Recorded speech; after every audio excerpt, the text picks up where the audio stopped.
Welcome back to Living Free Alaska. In today's episode, join Gary for a behind-the-scenes look at a typical day on the homestead.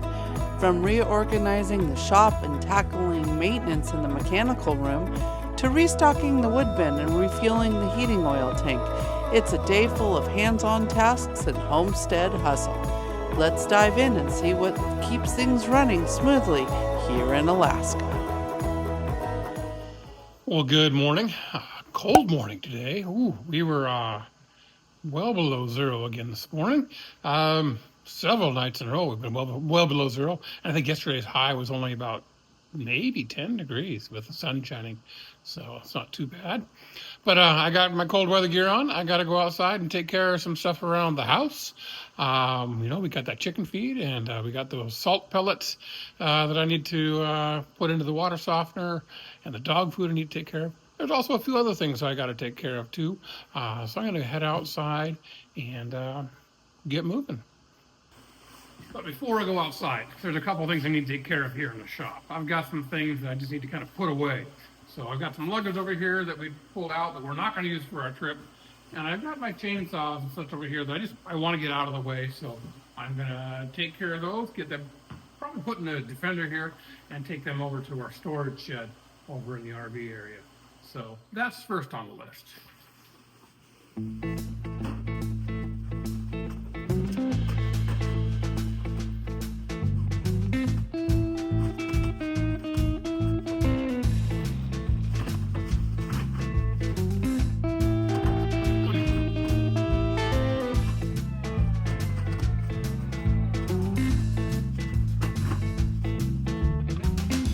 I think I'm done using the chainsaws for the season.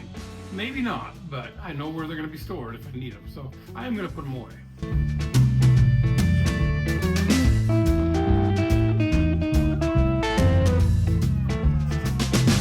Come in very handy. Sharpening tool, chain. Okay, we're going to jump in the Defender and go for a little ride over to the storage shed.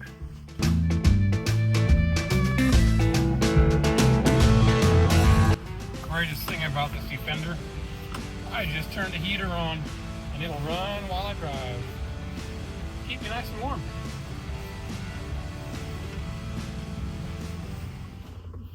Alrighty, this is our better built building shed that we have. We placed this in the RV lot the first summer we moved over here. So this was actually the first building on this property, and then we brought the motorhome over here and we lived on this property while we built the house over there. So the shed's been with us for a little while. It's kind of a cold storage setup, so the stuff that we don't need over winter, we get stuffed in here. And here's the inside of the shed, just a basic shed, not a whole bunch of fancy dancy stuff. However, I did add the lights to it. So there's some 3 lights in here, and there's outlets all along the wall as well to plug in whatever stuff we're plugging in. I was using this kind of as a workshop too while we were living here on the property. But see, we got some picnic table chairs, a picnic table up on edge, our log splitter, lawnmower. Don't need that kind of stuff right now, so we're going to put it in the cold storage along with the luggage and the chainsaws. One thing I'm going to grab out of here though, we forgot about. I do have that big blue luggage up there. I think that's in good shape. I'm going to grab that down and see what's in it and if we can use it for our trip.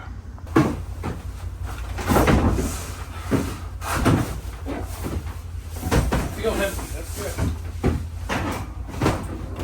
Looking at the zipper pockets look like they're in good shape. Nice. And open up the bag portion. Hey, it's empty. Woo, nice. We'll take this in and see if the boss wants to use this.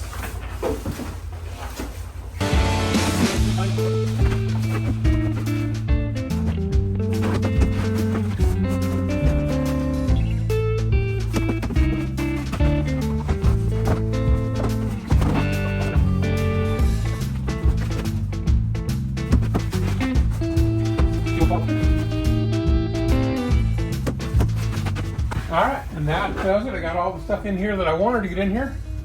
And I don't think I see anything else that I need to take out back to the house. So, I'm going to close up shop. I'm here in the Defender, and just since it's been sitting here the last 2, 3, maybe 5 minutes, oh, the heater feels so good. I forget how cold it is outside. You know, when it's 1 and 2 degrees, it's cold. So the fingers get cold kind of quickly, and I'm not wearing the best of gloves right now. I'm just wearing some really lightweight gloves, Mace Hardware, but they keep the initial chill off. But we're gonna head back towards the house now, and see what else we can find to do. Here I am in the car garage. Got the Jeep right here. Remember the other day we went into town and got some goods? Well, I've got to get those goods out of the Jeep now and put them where they go. So we've got chicken feed, we've got water softener pellets, dog food, and some other odds and ends. So I'm going to load up the Defender and just distribute the items appropriately.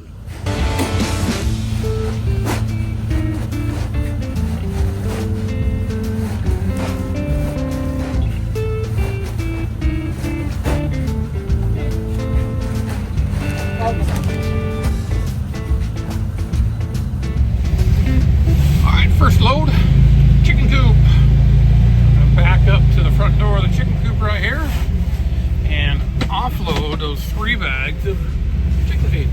I'm sure they'll be happy about it. Kind of handy having the porch out here like this. I can just back right up to it, grab the feed out of here, and bring it right inside.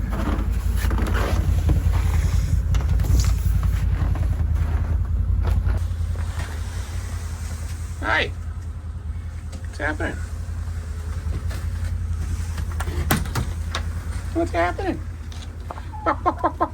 Hi guys, hi girls. You staying warm? Yeah, you're staying warm, aren't you? You always stay warm in here. Looks like the whole flock's in here. They don't like the snow, so they don't go outside and play in the snow very much. Buck, buck, buck, buck, buck, buck. Hi. Don't get my fingers. Hi. What are you doing? It's Piggy. That's the only one I know the name of. It's Piggy. Oh, who's this? Somebody else coming in to say hi. There they are. Fairly happy bunch.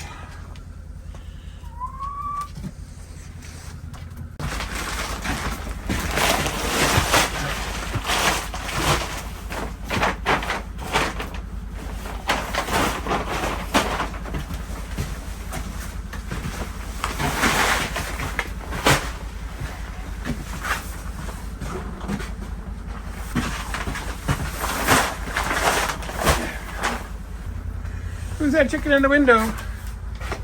Buck, buck, buck, buck, buck. What you doing in there? Huh? What you doing? Hey. You want some treats? All right, we can use some treats.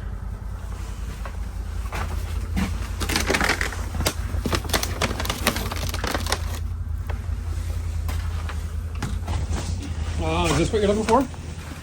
Here you go. Yeah. Get him. Mm-hmm. Hey, there's the rest of the girls. Here you go.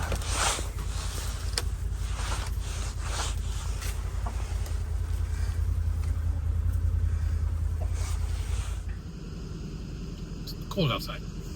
Again, not wearing gloves. I'm not sure how much these things help, but chilly, my fingers are already cold. But I am thankful for the heavy-duty outdoor cold weather gear that I have on. That is keeping my body and legs warm. Loving that. Right now, I've got the 4 bags of water softener pellets I got to take into the shop. So we're going to open up the shop and back in and unload that stuff. Here we go. Okay, we're back inside the shop, kind of where we started earlier. I've got the salt on my little cart, and we're going to go inside the mechanical room here and see how much salt we need to add to our water softener. As you can see, quick tour of the mechanical room. We've got our valving for our in-floor heat over here with the electronic controls up on the wall back there. Hot water reservoir right here for the in-floor heating system. That hot water reservoir is heated by these 2 twin boilers.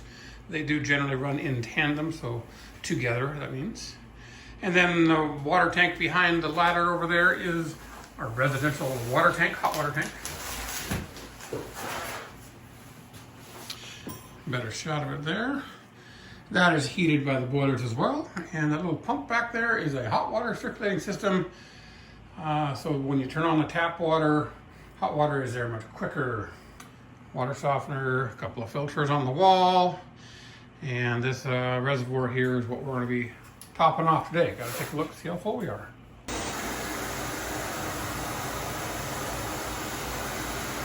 Not too empty, we'll add some stuff to it.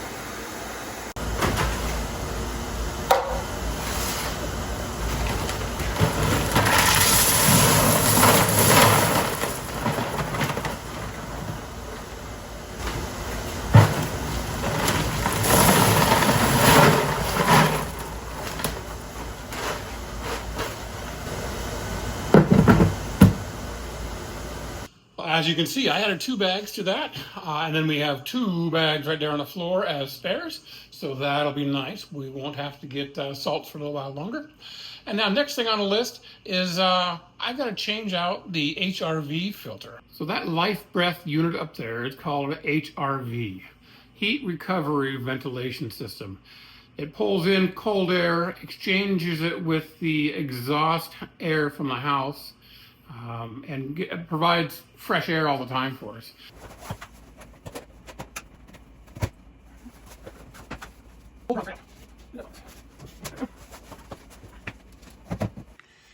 All right, here's that big drum sitting on my little cart here. You can see this is the filter from the outside intake area. And then over here on the other side is the filter for the inside circulation area. So our inside air is actually a little bit dusty too. So when it's not circulating with outside air, it circulates the inside air as well. So it kind of helps balance out temperature and humidity throughout the house. Got to take those green filters off, take them to the sink and wash them up. Whew, yeah, that's dirty. Dirty, dirty. Not pleasant. Oops. That one's not as bad, so we'll get them both cleaned. And there's also some individual fins and a heat or air exchanger inside here. So I'm going to take it into my shop sink and wash it out with just some warm water. I think I'm going to take these outside first. They're a mess.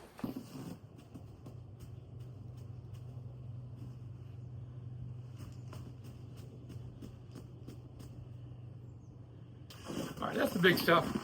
Take it to the sink and wash the rest of it off.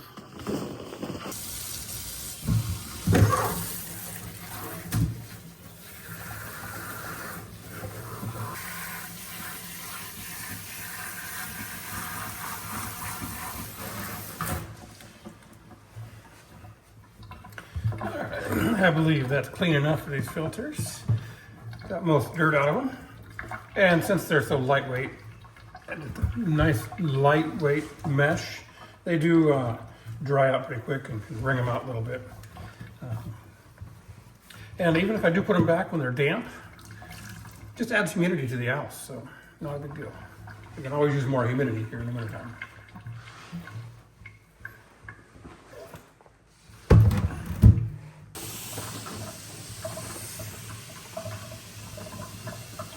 Well, these came out a lot cleaner. You can tell. A little cleaning goes a long ways. They look almost brand new.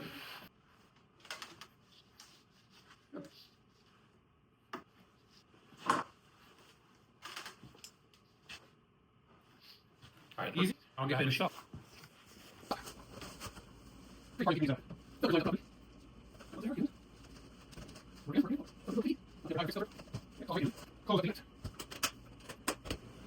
right, now I've got to go turn it on. So we'll head into the house and turn the HRV on.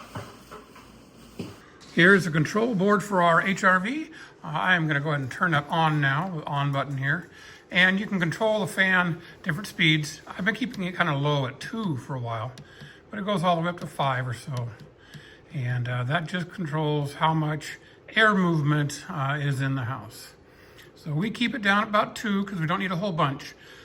We're in and out of the house enough to where we can exchange air quite frequently. And you can see there's little icons here showing 20 minutes of fresh air intake and then 40 minutes of the hour circulating throughout the house. I got a wrench here. That's because I need to reset my service. There it goes. And my service icon went away. We're back in service. Put that back up to 2. And the HRV is back and working. So another thing I like to do while I am in here in the mechanical room is peek up here at this control board, and it will tell me what zones are running on the system at what time. When the boiler is running, what zones are running. And that way then I can go get an idea of where the cold spots are in the house and if our wood stove is doing appropriate, if I need to turn it up or what. Right now, looks like we've got our bathroom running, and I can also come over here and feel the pipes. Oh, nope, that's not running. Oh, but the car garage is, that's nice and warm. You know, I was just in there a little bit ago, had the door open for a while, so that triggered the heat. So that's a warm one going on. In living room, nope, that's cold. Upstairs living room, that's cold. Upstairs bedrooms, that's cold. Workshop, oh, workshop's been running a little bit too, because it's not in the main part of the house. It doesn't get any heat from the wood stove. And this is a boat and RV shop here. It's set to come on at 50 degrees. Has not got that cold in there yet. And then this back one back here is for the domestic water heater. That one's on quite a bit because we've got the circulating pump going. So that's a little bit about our system. And right now I'm waiting for one of these boilers to kick on. I want to adjust the air intake on it a little bit. It's not burning as cleanly as it should, so I want to make a fine-tune adjustment to it to get the resistance down a little bit so it's a cleaner burn, uses less fuel, and just overall more efficient. All right, it might be a little bit noisy, but the boiler's just kicked on, and you can see the running ohms. They tend to jump up a little bit higher than I would like. That's an indication of improper flame on the burner itself. So I'm going to adjust that. Actually, it's 24, 23. That's kind of high. I'd like to see it down in the 16 to 1500 range. So I'm going to make that little adjustment. A little bit at a time. This is giving it a little bit more air, hopefully to get a cleaner flame. Kind of all experimental. On the other boiler I did the same thing and it really did clean it up a lot. If this doesn't do it, I'm not sure what the next step is. I can hear it getting more air each time I turn it. Anyway, just kind of playing with it, trying to get it dialed into the right air-fuel mixture so it's more efficient. Well, I think that little adjustment did a lot of good for this unit here. As with anything, I'll come back and check it later on. Anything you work on a little bit, you always want to check after it's run a little bit. So I'll come back in a little while and see how we're doing. Nice thing about this time of year, being cold outside, is these boilers run quite a bit. So it's pretty easy to come back when you need to and check on them. You don't have to fire them up just to check. So now on to the next project. I'm not sure exactly what that is, but I think I have an idea. You'll see soon.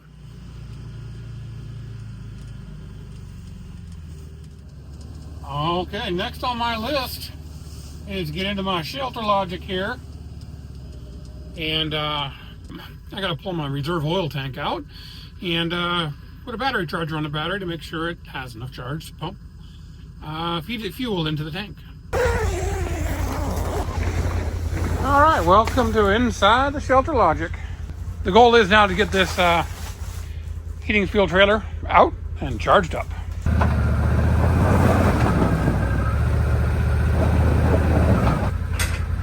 Safety pins don't even reach, so not going to try. I have an extension hitch on here, so I don't have to reach so far underneath the machine.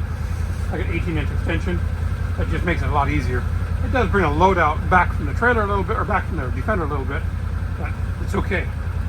It works. As you can see there, there's my little extension right there. Brings me out a little ways from the back of the Defender. Easier to access the tongue and everything. Well, they say I can haul up to 3,000 pounds on this thing. I have no idea how much this trailer weighs. 275 gallons of heating oil 8 pounds a gallon or so. Yeah, close enough.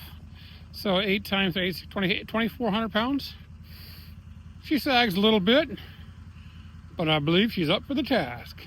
So we got to whip around, and you can see the oil tank right over there on the corner of the shop. That's where we're heading. But first I couldn't stop. I couldn't help but stop looking at that view of the sun through the trees. Isn't that amazing? It's 2 o'clock here, folks. That's all the higher the sun is in the sky. And it's only going to get lower until December 21st. Well, I have to say, getting a Defender in here with a trailer was a bit easier than the big old Ram 1-ton truck.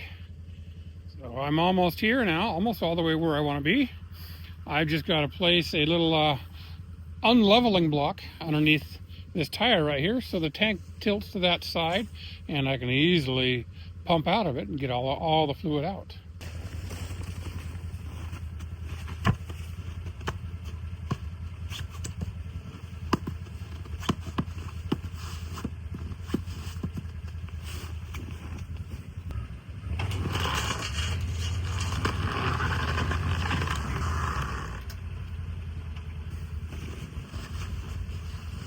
Now this will allow all the fuel in the tank to go to one side, the outflow side, so I can more easily pump it out of the tank and get it out of the reserve tank into the main tank. So just what you got to do to make it work. I just came back to the RV shed over here. I don't recall these tracks being here earlier today. These are moose tracks. They probably were. I just didn't see them. Went up the hill and into the brush.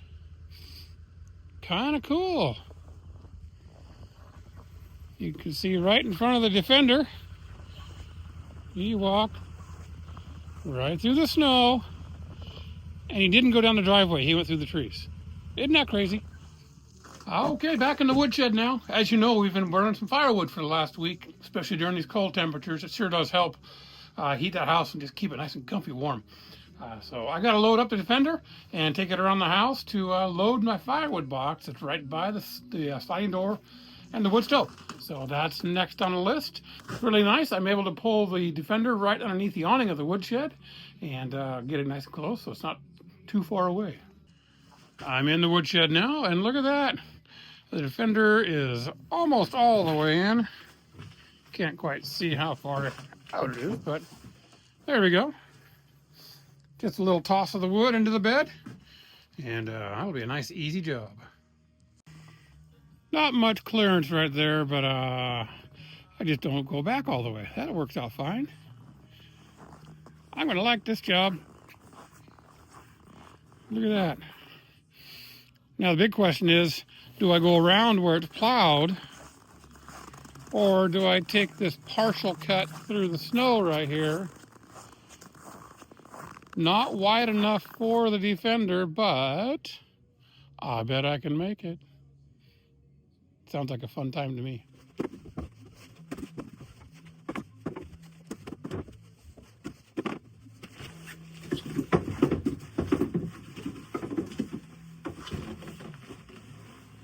Well, I think that'll do it for now. I gotta, now comes the fun part. Do I go through the half plowed area and see what the Defender can do? Or do I take the easy route and go all the way around the house? I think you know what I'm gonna do. You know me well enough, right? You know where I'm going with this. We're gonna have some fun. Well, there is my plowed path. Oh, not plowed path. I ran to the snowblower through there. 2 tracks of the snowblower. So 28-inch snowblower. So maybe it's 4 feet wide. The Defender's 60 inches wide. That's not 4 feet. That's a little bit bigger. So we'll see what we can do. I'll put her in 6-wheel drive with front diff lock and all that good stuff, and away we go.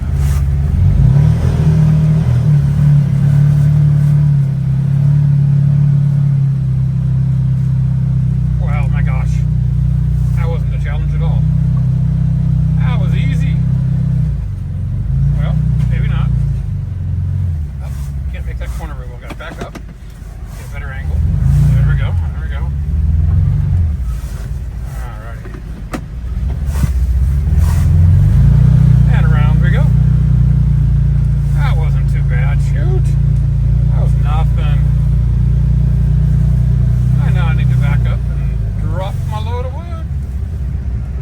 was a heck of a lot easier than I thought. There's no challenge on that Defender getting through that little snowy area. Didn't have the best steering, but that's just because it's so deep snow and it kind of floats a little bit. But look at this. The Defender has a tilt bed too. It's hydraulic tilt bed. So now when I'm unloading the wood in there, as I pull it out, the wood slides down to the back. Easier to grab, easier to load. Pretty cool. I'm going to like this machine. I'm going to like this tool. It is a tool. I haven't toyed around at all today. Well, I just did a little bit. But that's it. Everything else has been used. I've used it as a tool for everything else. Justification. Yes. Well, that little load of wood didn't fill my wood box as much as I was hoping. I guess I got to get a little bit more. Yeah, I kind of underestimated how much wood I needed to put into the bed. But that's okay. I know where there's more wood, and I know how to get it. Back in a few. Well, I got my fuel tank hooked up to the battery charger. It was charging for a little while I was getting the wood. It had been charging. And it's currently filling the tank back behind me. You can see I got a ladder up there and the hose leading up to it. But I believe I may have to let this pump charge overnight as it's starting to die. So I need more battery power. I need more charging. Get back to it later because, yeah, I need to charge it more. They've been sitting for a couple of months in the Shelter Logic without a battery tender. So my fault. I should have charged them yesterday, but here we are. I'll charge them now and finish the fill tomorrow. So, oh, there they go. Darn it. There goes one. I was just looking up through the yard and I saw in our tree up here bald eagles. There were two. There's one left. Let's see if I can get in there closer on them. And this is also me using my phone, my new phone. So I'm not sure exactly what I'm doing yet. There he is. There he is. Our bald eagle friends frequent this tree a lot in the wintertime. We don't see them so much in the summertime. I'm gonna see if I can get any closer.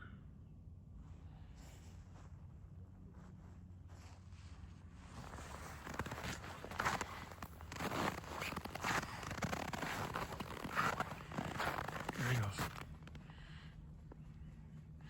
There he goes. Beautiful. And all the way around the house. You see him right over top of the house.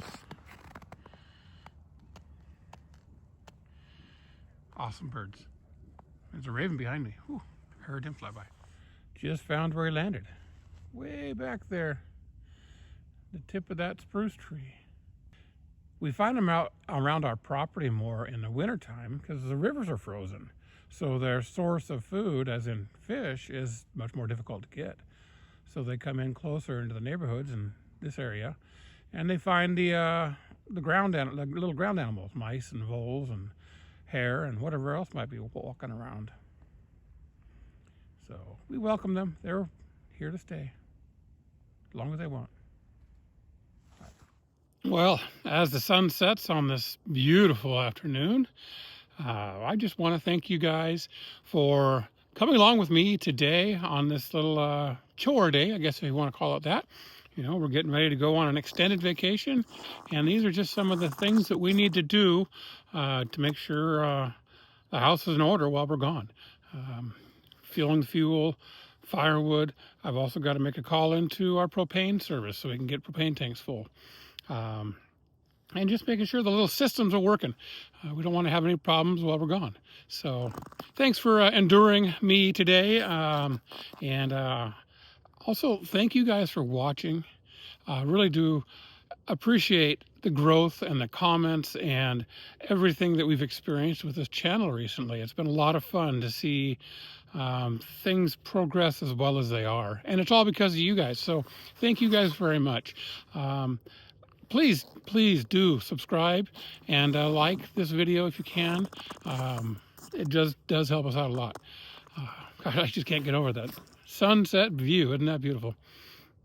But again, we went over all several different systems and several different things for preparing our homestead for an extended absence as we leave on our much needed vacation.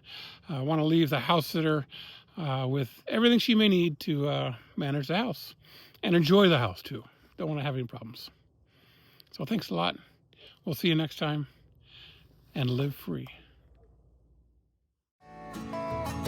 Thanks again for watching.